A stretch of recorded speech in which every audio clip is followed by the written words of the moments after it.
लोकसभा चुनाव को लेकर बड़ी पार्टियों के बड़े नेताओं की उपस्थिति से चुनाव परवान चढ़ने लगा है। चुनावी रणनीति बनाने से लेकर अपने अपने उम्मीदवार को जिताने के इरादे से लोकसभा प्रभारी कड़ी मेहनत कर रहे हैं। प्रदेश कांग्रेस के बड़े नेता धर्मेंद्र राठौड़ अलवर लोकसभा प्रभारी की जिम्मेदारी मिलने के बाद से कांग्रेस प्रत्याशी ललित यादव के चुनाव की रणनीति बनाने में जुटे हैं। A1 टीवी के संवाददाता हेमंत चेमन ने धर्मेंद्र राठौड़ से खास बातचीत की। लोकसभा चुनाव 2024 के लिए राजनीतिक पार्टियों ने कमर कस ली है। ऐसे में कांग्रेस पार्टी ने भी अपना प्रत्याशी घोषित करके आज उनका नामांकन भरा दिया है। हमारे साथ मौजूद हैं धर्मेंद्र राठौड़ जी, जो प्रभारी हैं अलवर लोकसभा चुनाव के लिए, और आज ललित यादव ने प्रत्याशी के रूप में यह नामांकन भरा है। कार्यालय पर आप मौजूद हैं।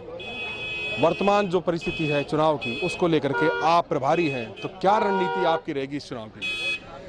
देखिए, वैसे तो देश में इस वक्त जो परिस्थितियां बनी हुई है बहुत ही चुनौतीपूर्ण है।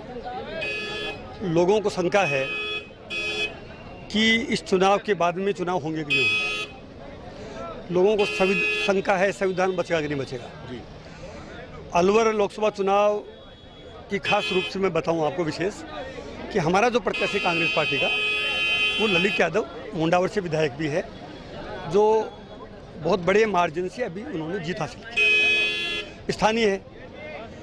भारतीय जनता पार्टी ने जो प्रत्याशी बनाए हैं भूपेंद्र यादव जी, वो केंद्र में मंत्री हैं, राज्यसभा सदस्य। तो एक तो जो खुद मोदी जी ने कहा है कि वोकल फॉर लोकल, खुद मोदी जी का ही नारा है, तो अलवर की जनता में ये नारा जोर पकड़ गया कि ललित यादव को जो कांग्रेस पार्टी ने बनाया प्रत्याशी वो लोकल है।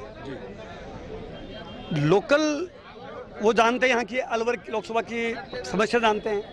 भंवर जितेंद्र सिंह जी जब यहाँ MP थे, केंद्र में मंत्री थे, अलवर के उन्होंने विकास के ज़बरदस्त काम किए। उसके बाद में 10 साल लगातार भारतीय जनता पार्टी के पहले चांदनाथ जी और बाद में अभी जो तिजारा से विधायक हैं बाबा बालकनाथ जी, वो सांसद बने। 10 साल का जो कार्यकाल मोदी जी की सरकार का यहाँ के सांसद का रहा, उसमें बिल्कुल असंतोष है जनता में, कोई काम नहीं किया। तो वो जब तुलना करती है भंवर जितेंद्र सिंह जी का कार्यकाल का और सांसद का इन दोनों का कार्यकाल का, तो नंबर मिलते हैं 0। राजस्थान में अशोक गहलोत जी के नेतृत्व में जो सरकार चली 5 साल, तो 5 साल सरकार चल गई, ये बहुत बड़ी बात है। कितनी बार उसको सरकार को गिराने का प्रयास हुआ, आप जानते हैं कि कितने राज्यों में सरकारें इन्होंने गिराई। आपका इतना लंबा राजनीतिक एक्सपीरियंस है, इतना अनुभव है, आपने बहुत सारे चुनाव लड़े भी हैं और मतलब एक तरह से पूरी इसको चुनाव को देखा है। क्या मानते हैं इस चुनाव में मुख्य मुद्दे क्या हैं? 5 बड़े मुख्य मुद्दे बताता हूँ जिनके आधार पर ये चुनाव होगा। नंबर 1 मुख्य मुद्दा है लोकल, स्थानीय आदमी, यूथ जो है उसको रिप्रेजेंट कर रहे हैं ललित यादव। अशोक गहलोत जी की 5 साल की जो सरकार की योजनाएं थी उसमें जितने बड़े फैसले थे, खास तौर पे उसमें अलवर जिले का जो सम्मान था, वो एक बहुत बड़ा मुद्दा है। भंवर जितेंद्र सिंह जब सांसद थे तब उन्होंने जो अलवर में काम की, वो एक मुख्य मुद्दा है। और ERCP का भी जो योजना है, ये भी हमारे मुख्यमंत्री अशोक गहलोत जी ने बार बार प्रेशर करके, जिसमें अलवर जिला भी आता है, ERCP भी मुख्य मुद्दा है। अभी तक भी मुख्यमंत्री जी बता नहीं पाए कि ERCP का MOU है वो है कैसा है।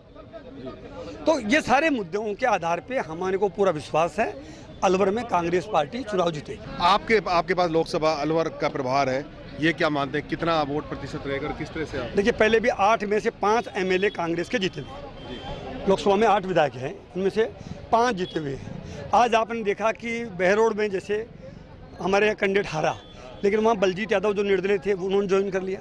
RC यादव जो पिछली बार कैंडिडेट थे उन्होंने ज्वाइन किया। तो बहरोड में स्थितियाँ जो कांग्रेस की कमज़ोर थी वो काफ़ी ठीक हो गई। ऐसे तिजारा में इमरान भाई, करण सिंह यादव आपको छोड़ के चले गए। देखिए, मैंने कहा ना कि कुछ लोग हैं वो लालच के अंदर भी जा सकते हैं और कुछ लोग वैसे भी जा सकते हैं। लेकिन आप देखिए, कांग्रेस में तो वर्तमान सांसद आए हैं। राहुल कसवा जी ने MP रहते हुए ज्वाइन किए हैं। अभी जो गुंजल साहब हैं उन्होंने ज्वाइन किए हैं। मतलब ये हरियाणा के जो MP हैं उन्होंने सिटिंग MP ने ज्वाइन किए।